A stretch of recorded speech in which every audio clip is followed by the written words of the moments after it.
আশা করি তোমার সবাই খুব ভালো আছো। আর আজকে হচ্ছে মায়াপুরের ডে 2। তোমাদেরকে যেরকম বলেছিলাম যে রুম টুরটা আমি দেবো, কিন্তু বাট দিতে পারছি না। দেবো, চিন্তা নেই, দেবো। তো আজকে আমাদের হোটেলে একটা দারুণ জায়গা আমরা খুঁজে পেয়েছি। ওখান থেকে মায়াপুরের মন্দিরটা এত সুন্দর লাগছে, তো চলো তোমাদেরকে ওই দেখাই।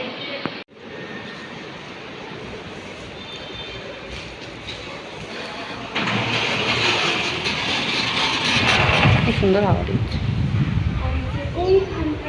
মন্দিরটা এতটা সুন্দর লাগছে দেখতে। একটা ব্যালকনি টাইপের, হাওয়াটাও দারুণ দিচ্ছে।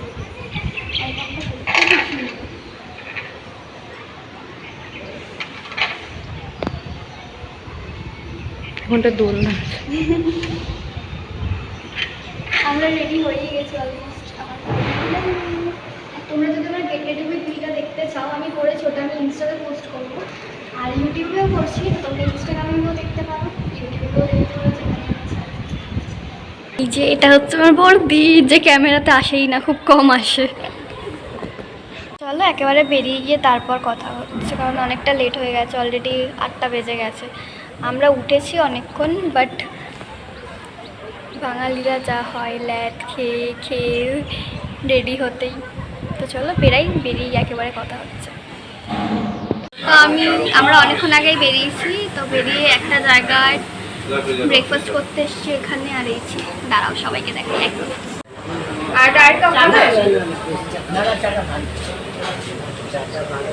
আমাদের ব্রেকফাস্টও চলে এসছে। চা দিয়ে শুরু হয়েছে। अरे आज बेलपुरी माल गाड़ी चल रही दादी जाए कर देखिए।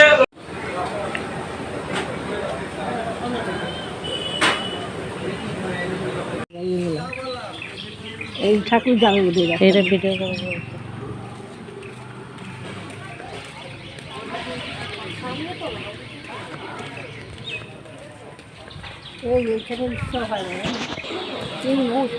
আমি তো ওটাই বললাম,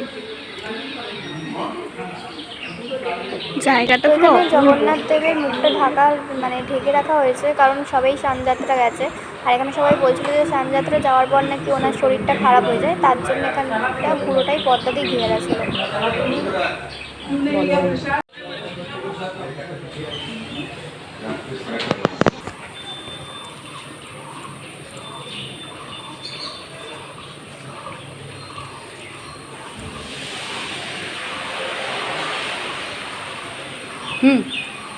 টাকায়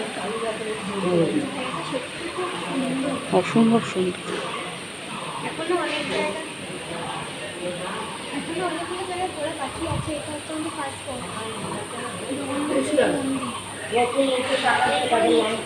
তোকে পুরো রাধা রাধা লাগছে।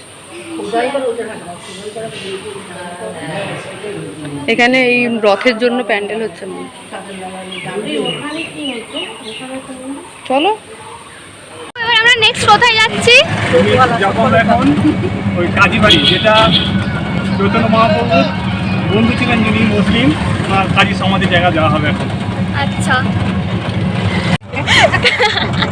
কাকু খুব ভালো গাইড করে সত্যি বলতে। আর সত্যি খুব জায়গাগুলো যেখানে যেখানে নিয়ে যাচ্ছে, খুবই ভালো ভালো জায়গায় নিয়ে যাচ্ছে। আমি এখানে কাকুর নাম্বার দিয়ে দেবো, তো তোমরা যদি মায়াপুর আসো তো কাকুটার সাথে তোমরা কন্ট্যাক্ট করতে পারবে। তো চলো একেবারে ওখানে গিয়ে দেখা যাক। ভগবানের কাছে এসছো?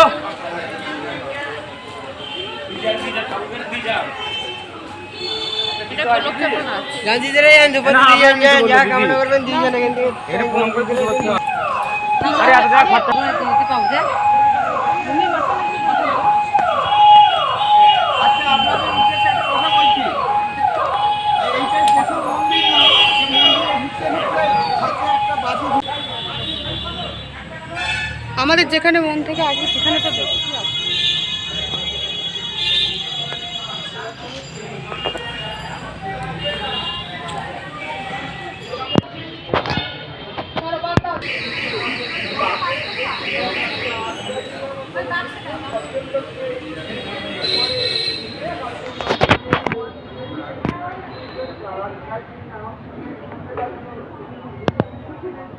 কাজী ছিলেন, কাজী, আচ্ছা, কাজী হচ্ছে চৈতন্য মহাপ্রভুর বন্ধু বন্ধু বন্ধু। উনি আগে ছিল কাজীর শাসন। আচ্ছা, এবার হ্যাঁ। তখন কাজী অত্যাচার করতো। হ্যাঁ হ্যাঁ, ওই খোল ভেঙে দিত বা হরিনাম গাইতে দিত না, অত্যাচার করতো। তখন চৈতন্য মহাপ্রভু তো ভগবান, উনি বুঝতে পারলেন যে যদি এনাকে মানে এনাকে যদি আমি হাতে না করতে পারি, মানে জব্দ করতে হবে। হ্যাঁ, হ্যাঁ। না হলে আমি নগরে নাম বেড়াতে পারবো না। আচ্ছা আচ্ছা তখন উনি ওই কাজের সাথে মানে বন্ধুর মধ্যে সম্পর্ক রাখবেন। হ্যাঁ।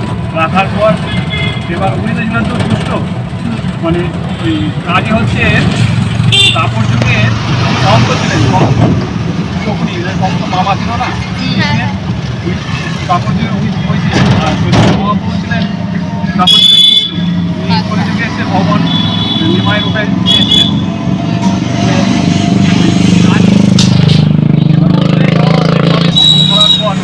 উনি পরীক্ষা করার জন্য, চৈতন্য মহাপ্রভুকে পরীক্ষা করার জন্য ওনাকে নিমন্ত্রণ করলেন। আচ্ছা নিমন্ত্রণ করে বাড়িতে ডেকেছে। আচ্ছা। বাড়িতে ডাকার পর এবার না ডেকেছে, ডাকার সময় রন্ধন করেছে গোমাংস। হ্যাঁ, নন্দন আহা হা আচ্ছা রান্না করেছে গোমাংস। এবার চালাকি করছে, হ্যাঁ। ভগবানের সাথে চালাকি করছে। তখন বুঝতে পারছেন, ভগবান বুঝতে পারছেন যে ওদের যে খাবার ই করেছে, রন্ধন করেছে, ও খাবার তো আমার নয়, না ওরা কুকুর শিয়াল বাঘের এসবের খাদ্য। তখন উনি তো দেখছে যে বন্ধুর সম্পর্ক তো আমাকে রাখতে হবে, যেতে হবে। তখন উনি কুকুর রূপে ওই খাবার খেতে, কি কি খাবার? কুকুর রূপে খাবারটা খেতে। কুকুর রূপে আচ্ছা। এবার এসছে যখন, এবার তো যদি লুকিয়ে খাইয়ে পালিয়ে যায় তাহলে তো চিনতে পারবে না উনি। হ্যাঁ হ্যাঁ হ্যাঁ। এবার উনি এসছে আমাকে খাবারকে যাচ্ছে ওই কাজের সামনে দিয়ে, তখন কাজের হাতে লাঠি ছিল, ওই লাঠি দিয়ে ওই কুকুরটাকে আঘাত করে, আঘাতটা করার পর চলে গেছে কুকুরটা। এবার কাজে দেখছে বন্ধু আসেনি, সব লোকজন পাঠিয়েছে, ডেকে আনা চৈতন্য মহাপ্রভু ডাকতে পাঠিয়েছে। এবার উনি বলছে যে আমি হ্যাঁ গেছিলাম, আমি খেয়ে এসেছি। বলছি কেমন খেয়ে এসছি, আমি তো দেখা পাইনি। হ্যাঁ, গল্প না, এগুলো বাস্তবিক হয়েছে। আর কি হ্যাঁ এই ব্যাপারটা শুনি। তারপরে আপনার নেক্সট মন্দির চলে আসলাম, নেক্সট মন্দির চলে আসলাম। মন্দির চলে এলাম এই এইটা। যদি যাবে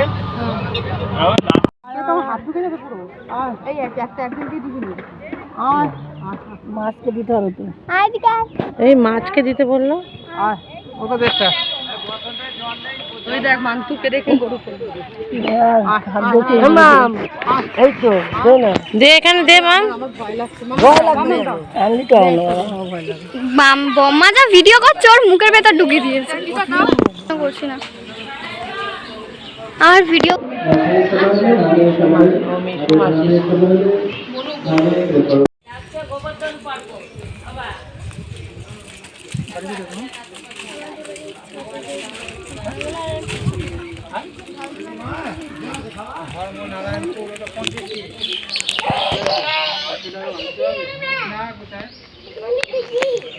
মৌ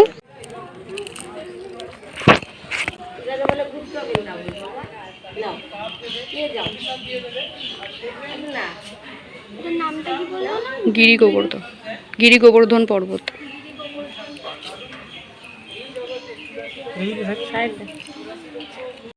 সমাধি টেম্পল, সমাধি মন্দির।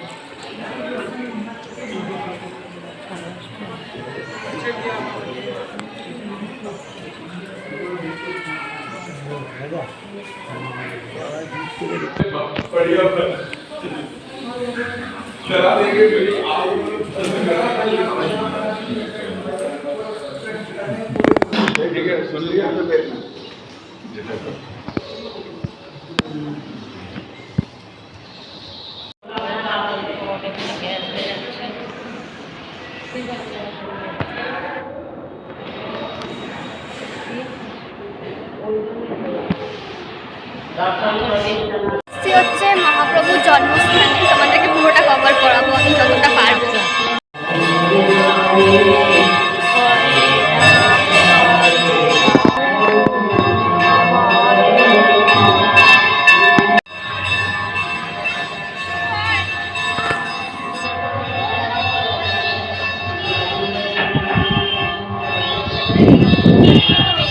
লাঞ্চ করার জন্য এখানে যে গোবিন্দাস রেস্টুরেন্টটা আছে ওটাতে এসছি।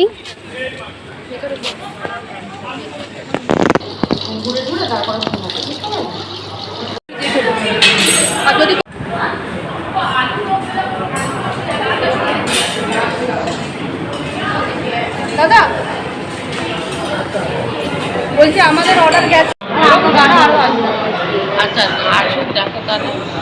যেগুলো অর্ডার করেছিলাম তার মধ্যে দিয়ে সবে অল্প কটা এসছে, এখনও দুটো আসা বাকি। এখানে ব্যবহার খুব বিচ্ছিরি ব্যবহার, আমি এখানে বসেই বলবো খুব বিচ্ছিরি ব্যবহার। পেছনে এই লোকটা, এই যে ও ফ্রন্ট ক্যামেরায় তো আবার জুম করা যায় না, তাহলে দেখাতাম। ওই লোকটার ব্যবহার এতটা বিচ্ছিরি মানে বলার মতো না। আমরা এখন গোশালায় এসেছি ঘি নিতে। ওইখানে সবাই ডিসকাস হচ্ছে যে কি নেওয়া হবে এখনও, কারণ এখানে অনেক কিছু পাওয়া যায়, দেখছি ওষুধও পাওয়া যায়। এইখানে এই গোমাতাটা সব থেকে বেশি বয়স, যার জন্য ওকে আলাদা রাখা হয়েছে। আর ওর চেহারাটা দেখলেই বোঝা যাচ্ছে যে ও কতটা ওর বয়স হয়ে গেছে, যার জন্য ও একবার বসলে আর উঠতে পারে না। আর এখানে দাদু ওকে আদর করছিল, আর ও কি সুন্দর আদরও ঘাটছিল।